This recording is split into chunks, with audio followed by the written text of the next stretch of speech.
Thank you all for being here, and please feel free to use the chat, make friends, get to know each other throughout the event. It's always nice to see people interacting because it's how we know you're there. So, very quickly. Hello, everyone, and welcome to tonight's event. My name is Alex, and I am a bookseller at Brookline Booksmith, which is located in Brookline, Massachusetts. If you're familiar with our store, welcome back to our virtual space. If this is the first time you're hearing about us, welcome. As I mentioned earlier, we've been fortunate enough to connect with people truly all over the world through these virtual events. So it was an adjustment that we made due to some maybe not so great circumstances, but it has definitely increased our ability to, bring authors and books to people. So that's always a good thing. We're very happy to have you all here with us this evening, and we appreciate your support of both authors and of our independent bookstore through your purchases and attendance. As I mentioned, the chat and question box are open, so feel free to make use of those. We'll have time at the end for a few questions, so if you have anything you want to ask, you can just pop it into that little Q&A box at the bottom of your Zoom screen. Please note that Brookline Booksmith has a strict policy against abusive behavior and language, and at our discretion, any attendees can be removed from an event for partaking in such behavior. However, I know none of you would dream of doing such a thing.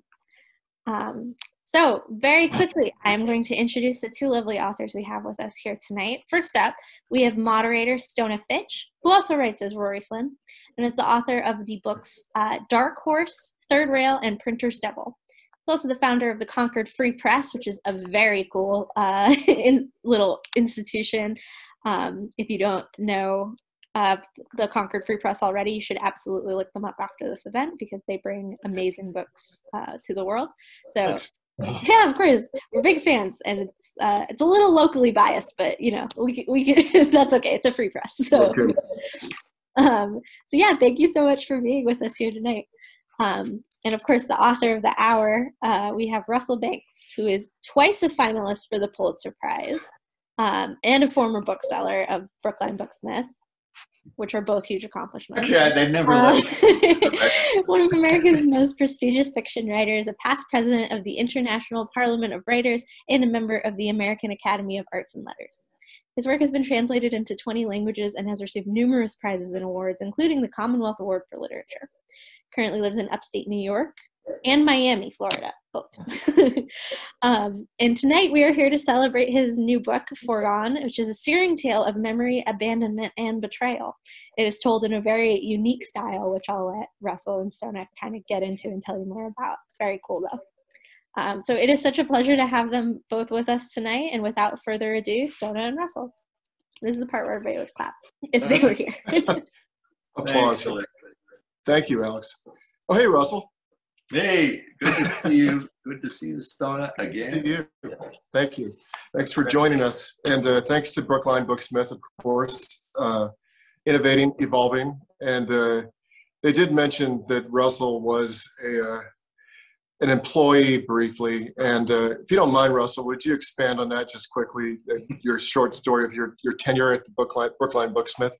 It was a relatively short tenure. It was, thanks also to Brookline Booksmith and to Alexa for inviting me back. It's great to be here again, and I'm proud and happy to continue my long association now, lifelong, because it was in 1961 that I was working when they first opened. It was the first paperback bookstore that opened in the country, and they quickly shunted me to the basement as a kind of a stock boy. I was 21 years old and in great tumult and emotional turbulence, and not atypically, I suppose, for a 21-year-old. And then I had what we would today perhaps call a nervous breakdown, but basically I was incapable of coming to work. And so I got fired. But that was my initial association with the Booksmith. But yet, nonetheless, I kept a deep affection for the store, and over these years, many times have returned with great joy. And you feel like, God, they forgave me and they let me come home again. Was it Robert Frost? Home is where home is where they have to take you in. I think something to that equivalent. I always feel that the Booksmith is home. Okay, they have to take me in. I just did another book. And from an auspicious start as a stock clerk. While we're true confessions here, I should also admit that I was a student of Russell's years ago, a student of creative writing. And I'll never forget that while I was graduating from college, I cornered Russell and asked him the question that I think no creative writing instructor wants to hear, which is I asked, Russell, should I be a writer? And Russell paused for a long time and he says, you'd make a great plumber. And I knew what you meant. I knew that you meant writer. You just said plumber. Well, I was wrong. I was totally wrong. You've made a great writer. And I think what I was afraid of, going back then, was that you would have a problem dealing with the first 10 to 15 years of rejection. Oh, yeah. Because you were a gifted, as you still are, a gifted and wonderful writer, but you were impatient. And it's very difficult for a writer to endure that early impatience. And that's the hardest thing perhaps of all for a young writer, is like, how do I deal with rejection for the next 15 years of my life? There isn't even a low rung on the ladder here. There's no rung, there's no ladder. And it takes years for you to begin to start to have an invitation to the lowest rung on the ladder and begin to grow up and go up it. And that takes, a kind of mad and obsessive patience. As it turned out, I was wrong about not writing and what made a writer. I was wrong about you, because you in fact did have that patience. You just went in a very circuitous way to getting there. And I think, you first went to Miami Herald and worked there as a journalist, and then you ended up doing punk rock and making that loop, because instant and irrelevant fame, and then only gradually came back and said, I think I'll try that thing that Russell said was so difficult. Well, yeah, I took the plumbing advice to be good at writer's advice for anybody, just to have something that you could do to keep your hands busy, and it made some money. Yeah. And it was regular work, and it paid. So thanks for that advice. Also, I think out there are probably quite a few former students, because Russell taught for years, and we were all very lucky to study with him. There are a lot of local novelists around here, some on the Free Press, even Macaulay, and others who studied with you over the years. So thanks for that. And we're here to talk not about our past, but to talk about the present, which is Russell's new book, Foregone, which is fantastic. And we've talked a bit about it, and we'll talk a bit more about it tonight for those of you who may have just started it or haven't started it yet, and maybe some of you have finished it. It's his 19th book of fiction from my count. 13th novel, is that right? I think I don't know. Who's counting? Something like that. Yeah, but you're something right. Like that. Anyway, that's a lot of work, and this book stands out among some fantastic novels already as one of my favorites. It is, the confessions and, as he says, confabulations of Leonard Fife, a Canadian filmmaker who's dying of cancer. And the book is getting great reviews. I just going to provide a quick overview today, or yesterday, in the Washington Post. The mighty Ron Charles, who's a tough reviewer, said, in this complex and powerful novel, we come face to face with the excruciating allure of redemption. Even as Leo's memories fade, his hunger for forgiveness comes into radiant focus. Boston Globe, a brilliant structured examination of memory, destination, and truth. Kirkus, the usually cranky Kirkus, says, a dark, affecting work, a challenging, risk-taking work marked by a wry and compassionate intelligence. One last one, a remarkable reflection on the ways that guilt, regret, narcissism, faulty memory, not knowing when to shut up, and simply running out of time shape the stories we tell at the end of our lives, and how quickly we lose control of those stories after we die. And that's just a selection. Having heard these, Russells, if you wouldn't mind, how would you describe, not review, but describe the book in your own words? No, it's you know it's very difficult to talk about a novel because they don't really have a subject. They have a story, and they have a context, and the context in this case is that of the flight of young Americans in the late 1960s, early 70s, young American males who were avoiding the Vietnam War and going to Canada in order to do it, and being received up there as refugees, which there were 60,000 of them. It's not an insignificant number in this country the size of Canada, and a huge presence. And this character is one of those. The central character is one of those people. And then it has obsessions and themes, like every novel and every story does. And I think one of the most, for me personally, important themes is simply that of mortality, of growing old and facing death. And I know, I know more or less where that comes from. I'm born in 1940. I'm in a couple of weeks will be 81, and I wrote this book in my late 70s up until I turned 80, and so I was naturally and inescapably faced with my own mortality, and I was also confronted over the last 5 or more years, last few years certainly, of the death of friends of my generation. I've lost half a dozen or more dear lifelong friends. And so it was a subject I couldn't avoid without being cowardly and frightened, too frightened to write. And so that theme is a significant one. And I also have others that are floating through the book and through the story that arise from both personal circumstances and the moment. The question of the difference between an immigrant and a refugee, for instance, which his particular history, his particular reasons for going to Canada in 1968, and settling in Canada, and the mythology that he created around him, his story that he was in fact a running from the Vietnam War, from the draft, and so forth.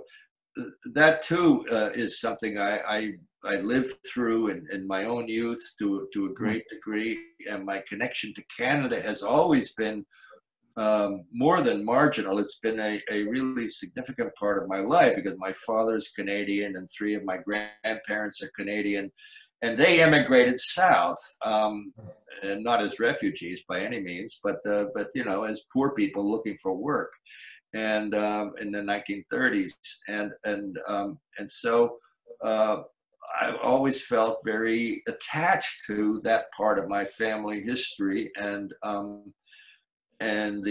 family identity, both as Canadian and American. And so all these things kind of converged over the last few years in a way that finally allowed me to figure out a way to tell the story of a man who is in his late 70s and is dying, facing his own death. He's dying of cancer. You know this in the first chapter, so it's not a spoiler. And he's going to tell his story to an ex-student. Stona, I mean, sometimes ex-students show up with a camera. I know it's not me. And he's going to tell his story to an ex-student who is now a well-known Canadian documentary filmmaker, because he has become, over these years, Canada's best-known leftist, muckraking documentary filmmaker. And so there is a film within a novel, and the film is his being the center of this in-process documentary film with a nurse that's attending to our main character, Leonard Fife, to his wife who's present in the room, to the producer, and to a sound person, and to a cameraman. And that's it. It's a very small claustrophobic space, but the space keeps opening up because as he tells his story and he decides he's not going to tell them what they want to hear, he's going to tell the story of his life as he remembers it. And he remembers it with great difficulty and with great confusion in many ways, as one would under those circumstances, as one does under any circumstances. Yeah. So it's also very much therefore about memory and what of the past we actually retain, and to what degree does the past actually shape our lives as we go along. I don't know if that's a way to describe the book. It is. You can Usually when people ask me what my books are about, I would say my book's about 300 pages. Yeah, right. That's a reasonable answer. Yeah, I know. It's difficult because you say it's a story. It's not about something. Nonfiction books are about something. They have subjects, salt or whatever. But novels don't have subjects the same way. This book is about plenty, and it's packed into a very small, compressed, for you particularly, compressed design. A very brilliant sort of quartet design, as you said, a film within a book, within a novel, and a filmmaker in center stage. Did you have a model for that structure? I know that others have mentioned Henry Roth's Mercy from a Rude Stream, about the incest. You mentioned Beckett's Crap's Last Tape. Did you have any other sort of template in mind when you began writing it, or a model? I didn't realize until late in the game that actually Crap's Last Tape does some of the same thing, where a man at the end of his life is appraising over an electronic device and the meaning and nature of his life. But that wasn't a model to begin with. The ghost in the works, and there is, I think, most every novel, a kind of ghostly presence of another text, whether you intend it or not, or even aware of it or not, it's still there somehow. And in this case, I was aware of it about halfway through the book, and then, as often happens, then you start to shape the book accordingly in some ways. And it was the death of Ivan Ilyich, Tolstoy, the great Tolstoy novella. And he managed to do in 100 pages what it took me 330 to do. But it was, and if I did it, who knows? But that is a great story, novella that I have loved and have read half a dozen times at least. And I know that was the ghost in the works. That was what I was in some way wanted to try to do. Sure. In a contemporary American vernacular, and how can I do that and have it have the same kind of powerful implications that the death of Ivan Ilyich has for me as a reader. Well, I think in all this discussion of what the book is about, or what it references and resonates with, I think the one thing that I don't want to lose track of is just the beauty of the language itself, which is a quality that's in all your books. But particularly, I just found some passages that are so moving that when my wife and I were reading it to each other every now and then, we would just stop cold and put it down and wait till let's read the rest of it a little bit later, because some of it was just so beautiful it stopped us. And if you wouldn't mind, this might be a good time to do a little bit of reading if you'd like, just to give people a taste of the book. Sure. I'll read a few pages from a chapter. It's fairly late in the book, but it doesn't need a whole lot of explanation, except for you need to know the names of references to a couple of characters who are present in this sort of black box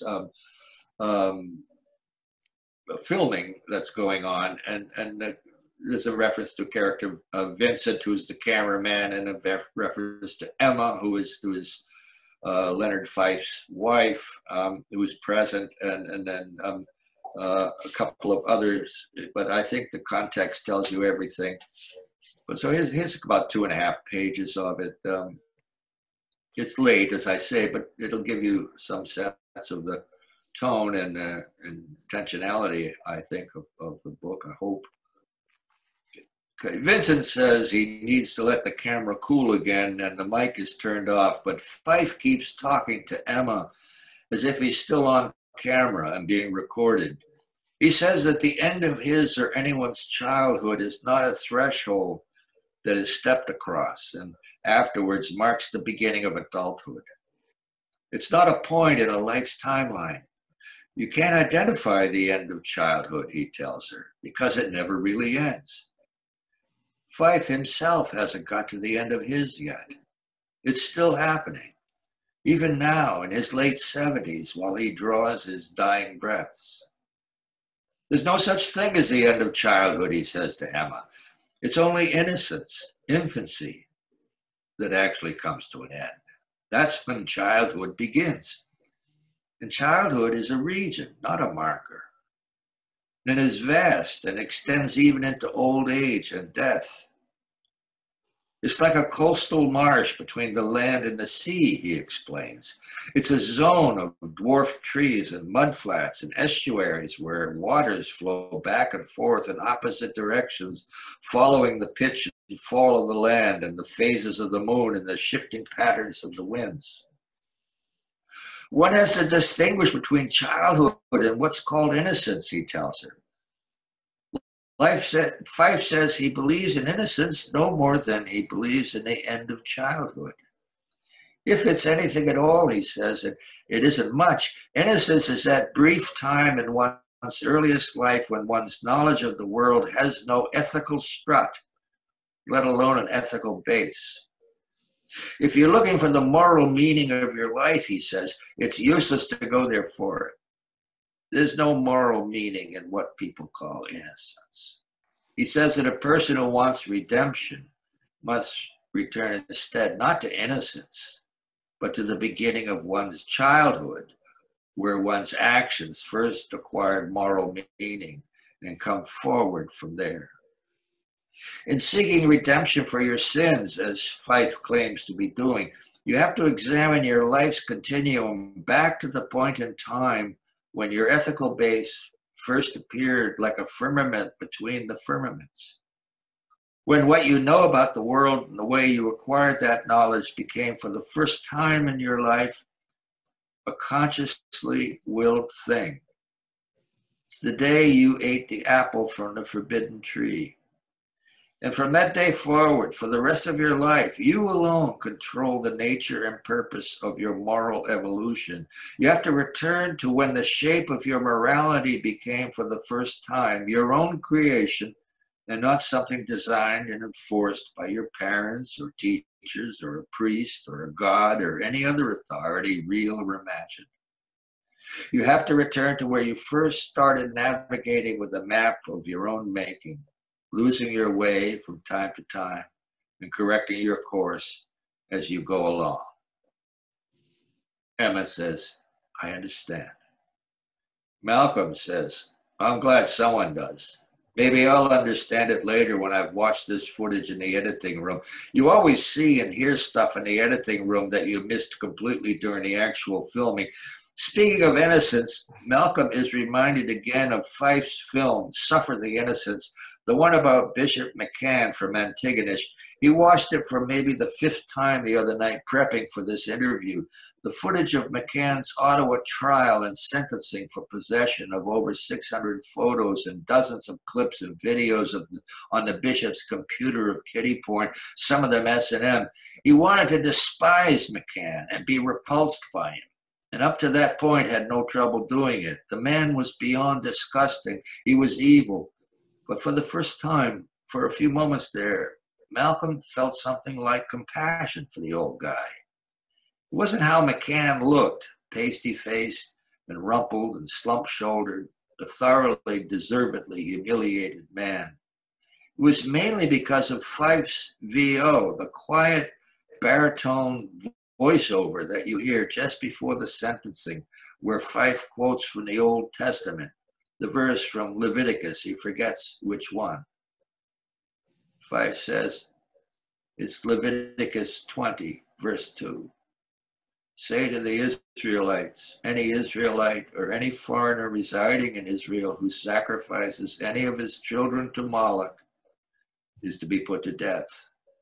The members of the community are to stone him. I myself will set my face against him and will cut him off from his people.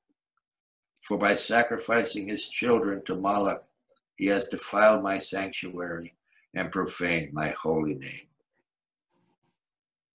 Malcolm says, right. That is so fucking cold, Leo. I mean, cold. It is so fucking cold. And wonderful and beautiful and resonant. And the book is full of these great, lulls where you're taken into a whole other realm of thought. There's very little, it's, related to the plot, and then it's mostly Fife's mind unspooling.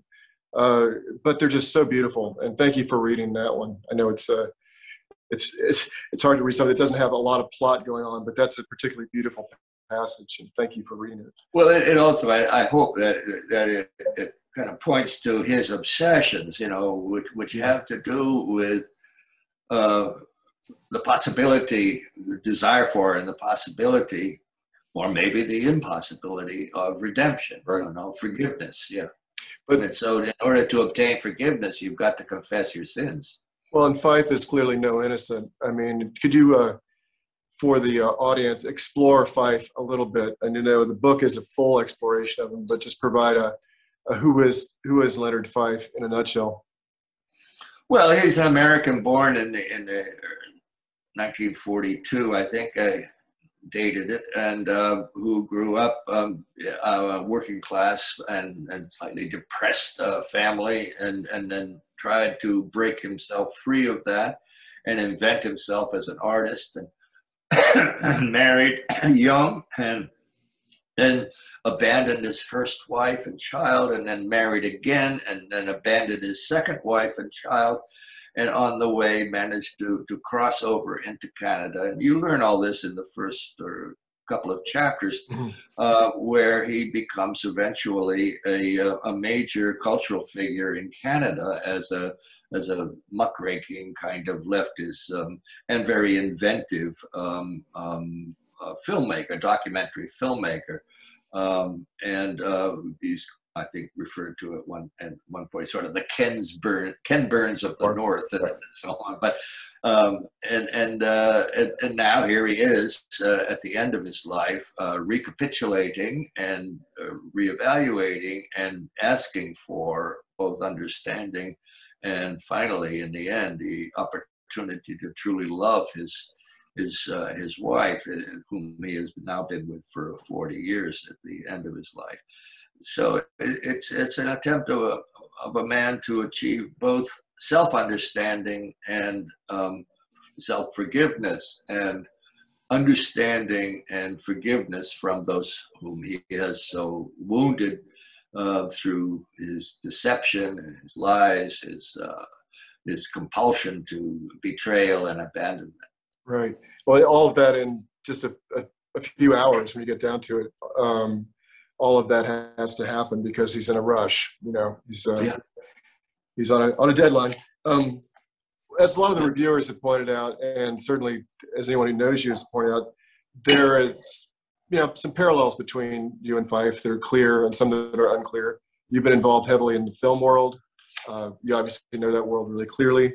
You've reinvented yourself from your upbringing to what you've become, and there's other parallels involved that I'm interested in finding out how you integrated yourself into Fife's world, how you chose how much of you to use or not use. And did you find it, more cathartic than perhaps Fife did to get that material out? Was it difficult?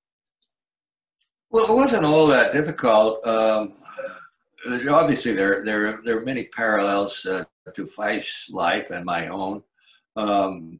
There's overlap, and then there's radical alteration and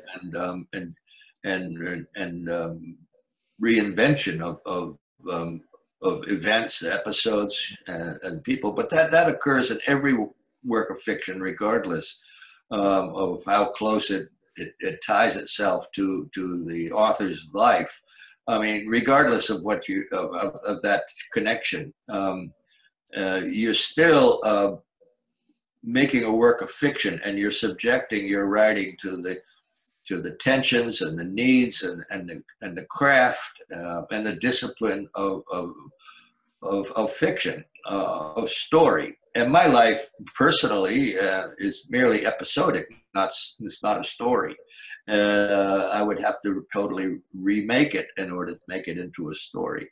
So I just take bits and pieces from it, the way I've done in every work of fiction, from the very beginning, and then throw into it many other things. Some of it is obvious and journalistic kind of research. Some of it is fantasy. Some of it is dream. Some of it is other works of literature, film, other works of art that have music, whatever has entered my consciousness ends up becoming material. Some of it's just simply newspaper clippings and stuff that I save. All ends up there mixed together in a kind of confabulated blend, and confabulation is one of the main themes of this whole novel too. That process. About 5 years ago, a man who was very close to me, my wife's father, was dying and was enduring dementia, going through dementia, and I spent a lot of time with him in this time, and I had never really been with anybody who was suffering from dementia and who was confabulating, as I learned after talking to psychiatrists and doing a little research, and what was going on, because the past was immediately present to him. The timelines were all scrambled. Things he had dreamed were present as if they had happened this morning, and things he was afraid of were realities, even though they were nightmares from his childhood. Movies he had seen were suddenly real, and so on. And the process fascinated me, and of course it upset and disturbed me. Yet he wasn't in pain doing this. This was simply what he was experiencing emotionally, mentally, and phenomenologically. And so I began to think hard about it and realize how close this is simply to the process of fiction writing. This is what we do when we sit down and say, now I'm going to write a novel about X, Y, Z. Well, now I'm going to confabulate. I'm going to mingle together things that actually happened to me, things that didn't happen to me, but I wish had, or I'm really glad they didn't, and things I dreamed, and books that other people wrote and that moved me deeply, and so forth and so on. And so the connections to the answer to the question really is that the connections to my personal life are any more significant to me than the connections to something I read in the newspaper about, or research that I did about Joan Baez's concert in Toronto in 1968 that really pissed off all the 60,000 Americans who had gone there to escape the draft when she denounced them. I mean, I wasn't there. But the texture and the meaning and the significance of that event in the novel is no less or greater than the parallels to my own personal life. Well, there are all these great touchstones, historical touchstones that you sort of slip in to keep it from seeming like a dream state. The reality is also there, in like the event you mentioned with Joan Baez, and also the impact of the draft, the war resistors who came north, and a lot of other events that in Canadian history that I didn't know, of course. So I think you have this framework of reality on top of it, that holds it together. It's beautiful. Yeah, I was just talking the other day to a journalist from Quebec and Montreal, and he hadn't seen anything in print about what they call up there Gagetown, the Gagetown Right. scandal. which was that the Canadians were testing Agent Orange for the American military and CIA in Canada back in the early 60s. And it was a huge scandal in Canada, but it's all forgotten now. Yeah, and it's a significant part of the novel because Leonard Fife's first film is an expose of the Gagetown tests that were being done on Agent Orange in New Brunswick, on a Canadian military base, and using Canadian soldiers as guinea pigs. And local farming suffered as well, obviously. Yeah, right. I didn't know how much of that was true and how much was... No, that's all true. No, all that is true. And the Canadian was, the journalist I was talking to, he was delighted about it. He said, whoa, because he was a young guy, and this was like before his time. And he said, I didn't know that. Shit, I didn't know that. You're enlightening the Canadians. It really happened. You know, the Canadians were testing American defoliants up there. And it really worked. Yeah, I think it's a fascinating episode, and also that we have so much insight into Fife's films and what he's made. To a degree, you get just a little bit of a taste of what he's done over his career, which is, informs who he is. And you mentioned, speaking of the experience in being a filmmaker, one of the things I wanted to ask you about is you yourself were interviewed in kind of a black box situation, as you mentioned, by some Dutch filmmakers a few years back. That experience, was that a disorienting experience? You mentioned that they were sort of just popping questions from off in the corners, but could you talk about that for a moment? Yeah, it turned out to be a wonderful kind of inspiration, in a sense, for this setup with Leonard Fife and Malcolm and the others, and the interview format that structures the book, in as much as I was asked to do an interview with a Dutch film company, and the way they wanted to do it was to close off and make into a black box my living room and put me in a chair in the middle of the room and put a spot overhead and just keep the camera fixed on my face and nothing else showing except my face, sometimes from one side, sometimes from another. And then the questions would come at me from the corner where the director and writer was sitting, and then they would edit all that out, and all that would be left would be my whatever I had said in response to the questions. And I as I remembered that and was thinking about it as trying to figure out how to structure this novel, it all came back, and I thought, now that's really great. That's sort of like the speaking voice of a novelist, the speaking voice of a storyteller, the speaking voice of someone who has something urgent to say, and it's a perfect setup for it. It's also kind of, in its own way, in its minimalist way, dramatic, and so I figured that would be a way I could use to help structure the novel, and then contrast each of the chapters that have to do with the process of interviewing him with what in fact he's telling them and remembering and what he's experiencing in the telling. The intercutting of that information is so fantastically done. You never feel like you're at a loss for where you are in his life, although the other feeling that the floor is being pulled out from under you and that a lot of what he's saying doesn't jive with what you're hearing as well. It's fascinating. It's not that Fife is an unreliable narrator. He's just a narrator who is speaking like anyone would in his situation, like your father-in-law. One other area I want to cover before we get to Q&A. We mentioned memory, obviously important in your other books and throughout. The lost memory of skin, etc. Memory just shows up over and over. Identity as well. And in this book, the point that sort of comes out again and again in different ways is Fife is just, it's sort of the nature versus nurture question. I guess you would just say Fife's nature is solidified as it is described in your reading, the bit you read about childhood, that in innocence, that everything is just locks.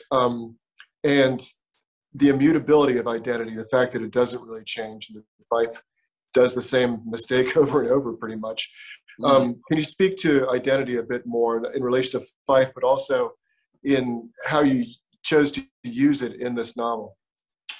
Well, I don't know. It's a big subject, and it's hard to figure out what the angle of approach would be best. I think that it's something that, of course, comes up again and again in the books is like that simple question: can a human being really change? Right. And if so, what will make that possible? And Fife is confronting that from the beginning of the story, that possibility, because he's about to die and he's going to lose his opportunity from here on out. I mean, this is it. And so if he's going to change, he can only change now. And so the means by which he chooses to change is confession, really, and the truth, the absolute truth. And so we have to decide as readers, I think, in the end, like, is Fife at the end of the telling, 320 so pages later, is Fife a different man than the one he's described in his beginnings and throughout his life? And is it the telling that has changed him? And that's what I think we're asked to deal with and answer somehow. My own personal feeling is yes, it's the telling that changes him. But it comes late in the game, at the very end. And maybe if he could have done it sooner, earlier in his life, then he might indeed have changed his life in a different and more radical and more honorable way. Yeah, it's an 11th hour rewrite. Yeah, but he isn't rewriting the past. What he's doing, in a sense, is becoming a different person. There is a shift at the very end in his consciousness that I think we have to grant him. Yep. Maybe telling too much about the novel, I don't want to lead the reader too far. We will leave the reader to explore what is, as you said, a very a thorny issue and a tough one, and one that everybody in some ways has to wrestle with. I know that the unwritten sort of invisible word in the title Foregone is conclusion. That's the word package that comes together, foregone conclusion. And this book does conclude, and we kind of know where Fife's going. But if you wouldn't mind, in a couple seconds before we move to Q&A, what are you working on now? What's the next project for you that you've turned to after Foregone? Well, I finished Foregone in December 2020. 2019, a year ago. Time really gets screwed up. 2019, and then threw myself into another novel that I had already done the research for and the background for, and I knew what I was up to. And over the process of that year, I mean, the pandemic was very good for me in that respect, because it locked me into my desk, and I couldn't go anywhere else, and I didn't know what else to do, and so I just wrote. And I managed to finish the novel by September, and it's quite long. It's longer than Foregone.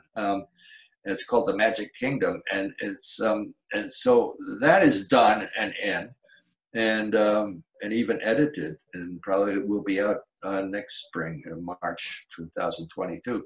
And then I started writing long stories. I just said, fuck short stories. I'm sick of short stories. They're too short. I want some room, but I don't want a lot of room. And so I've been writing these stories now. I've written one, and I'm well into the second, and I have a third already in mind very clearly. They're about 65 pages long. And I realized this is a very conventional story for someone like Henry James or Stephen Crane, or Sure. 19th century writers, late 19th century writers. And we have, because of the economics of magazine publishing, perhaps, and also creative writing workshops, we've kind of let this length of story, 10, 20,000 words, go. And it's a beautiful form. I just love working in this long story form. That sounds fantastic. I remember in some of your short story collections, there would always be one sort of standout longer bit that anchored it. And it sounds like you're taking that even further. We'll have to come up with a name for those. I guess they're not novellas, but they're not short stories. So somewhere a hybrid. No, actually, Don DeLillo published one this fall. That was terrific, and he insists on calling it a novelette, which I really kind of like. Novelette. It's not a novella. Novelette. It's a novelette. A novelette. It sounds like a raisinette. But yeah. Well, I will turn to Alex now and ask her to commandeer the QA portion, if she wouldn't mind. Oh, of course. Hi, I'm back. Good. Good, Alex. So to get the Q&A portion started, and also don't feel like if you haven't submitted your question yet, you still can. It's still open. So first up from an anonymous question asker. How much is Fife's wife explored, her life, her emotions, etc., in relation to him and apart from him?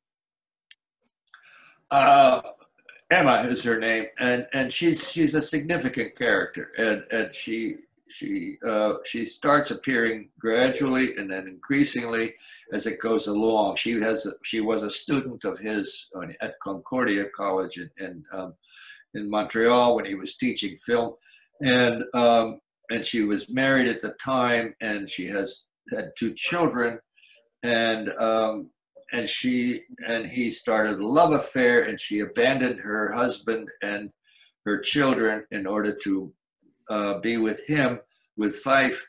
And she claims at a certain point, and I'm not giving too much away here, I hope, that many of his stories of betrayal and abandonment are really her stories that he has appropriated in some way. So she's a very significant figure, and she is, in fact, other than Fife himself, the most important figure in the novel. And I would say the third most important figure is the Haitian nurse, who is present from the beginning and through the end. We haven't spoken about her, but she opens and she closes the story, and she is the most objective and Greek chorus-like figure in the narrative. And without her, we'd have a hard time anchoring some of this in day-to-day mundane reality. And so the Haitian nurse and Emma are 2 absolutely crucial figures in the telling of the story, of Fife's story. Thank you. That was very enlightening, and I'd love to hear more about the nurse character if we have time. But Brian also asked, is there a chance of you returning to historical fiction like Cloud Splitter, or even in the genre of long fiction? Yes, well, the novel that I spoke about that I finished over the course of this pandemic year is historical fiction. It's set in the late 19th, early 20th century in South Florida, actually in the northern part of the Everglades, where there was, believe it or not, a Shaker community established, and that existed for about 40 years there, very successfully. They ended up selling pineapples to Cuba. They were so successful, and as farmers, as Shakers do. And so it's set there at that time, and it is, I guess, it is historical fiction as a result. I don't think of it that way, and I don't think of historical fiction as a separate genre really altogether, but it just, because all fiction is set in a different time than the moment that you're writing it. So that book, they've officially started categorizing anything written before 2000 is historical fiction. I guess so. Yeah. anything written before the immediate moment seems to me historical. I'm so glad to see that Floridian Shaker book come to light. You've been talking to me about that for a long time, and it's fascinating. And there's a lot of great material in that story, and I can't wait to read that one. It's called The Magic Kingdom? The Magic Kingdom, yeah. Okay, terrific. You'll have to come back for that one. Okay. So we're kind of caught up on questions right now. I'll let folks keep asking, but in the meantime, I was wondering, and this you can you can both take a stab at this one if you if you so care to. But this is something I like to ask all authors who come through our little event series. But what is something that surprises you, even that you pull inspiration from in your life, like something that is completely not a literary fiction novel, basically, that you find is something you pull from creatively? I think music, I don't know if it surprises me, but it's been the case for a long, long time, that music is a way of thinking for me. And Stona, you're a musician and a writer too. I bet it's the same for you in many ways. It's just a way of thinking, of not just of feeling, and that's not available to me in any other aspect of my life. So whenever I'm working on something, I'm also seeking music, not to accompany it, but somehow to embody it. And that helps a lot, and it ends up as a result in some ways that every work seems to have its own soundtrack, I guess. Very much. The Rule of the Bone. For you, also. Yeah, I remember the Rule of the Bone had a soundtrack to it. Yeah, and I mean, I listen to music when I'm writing, generally without lyrics, but I do find that music, drops you into an atmosphere so quickly, even if you're just listening, sonically to it, not to any lyrics or narrative. Actually, you're right. You have to stay away from words. Yeah. That's our job, the word part. And then, Alex, to your question, I spend a lot of time in the woods, to be honest. I walk around a lot. I find that nature, being out in the world, away from putting words together, and just looking at the sort of primal and beauty of nature is a huge inspiration for me and grounds me, but also gets me out of my chair. So that's good. Today was finally, I hope you're both getting to enjoy this good weather as well. Today was the first day above 60 degrees for us. It's amazing. That's why we're here.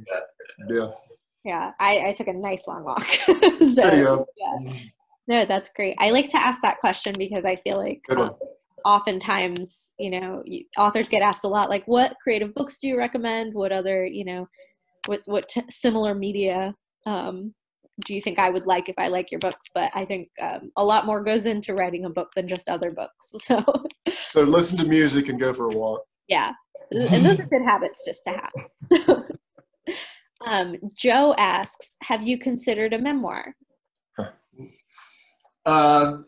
Not really, no. The closest I came to it was a book called Voyager, which has a number of personal essays. Travel.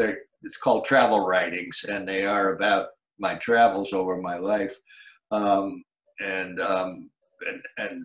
inevitably, travel writing leads you into a kind of memoiristic account of who you are, why you're there, and where you're leaving from, and so that's as close as I've got to writing a memoir.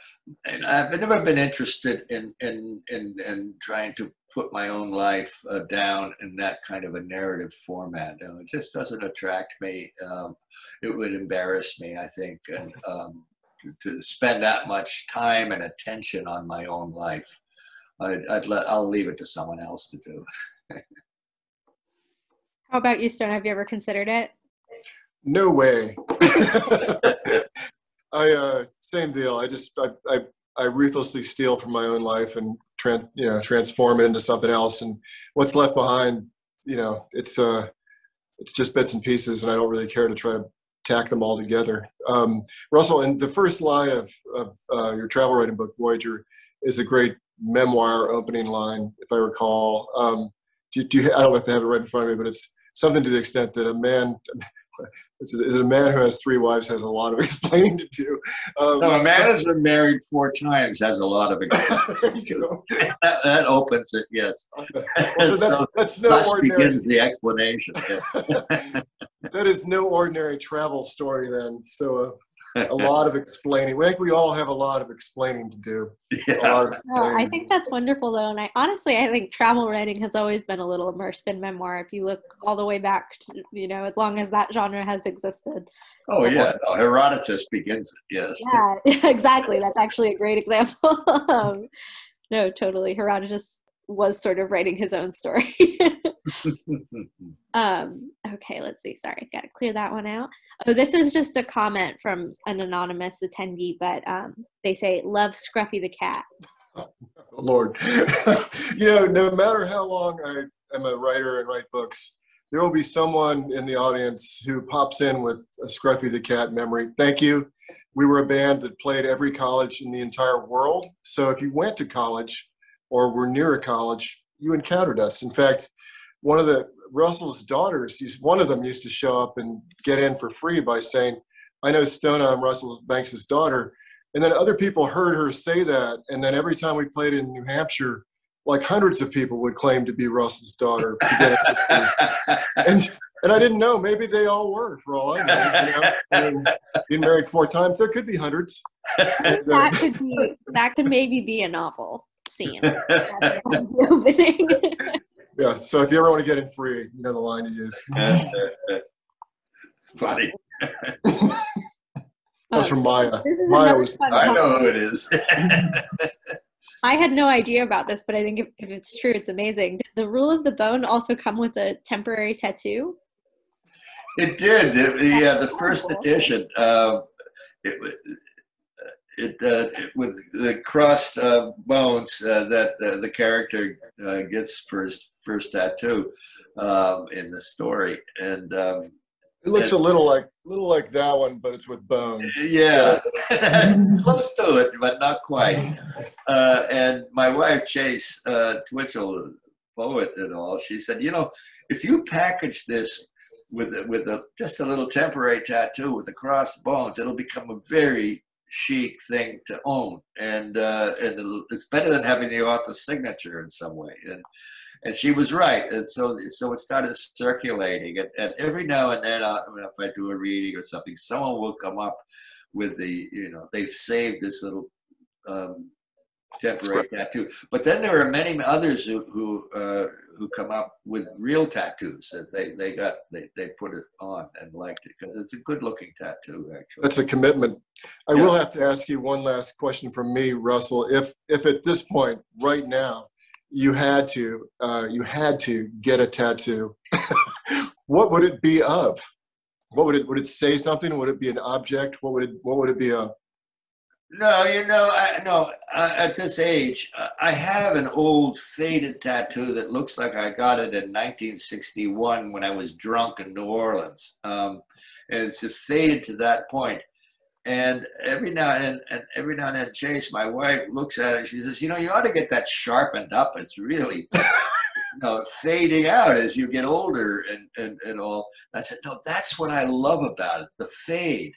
I really love how it looks like, yes, that must have been a wonderful weekend in New Orleans or Miami or someplace, Bombay, when you were a sailor or wherever.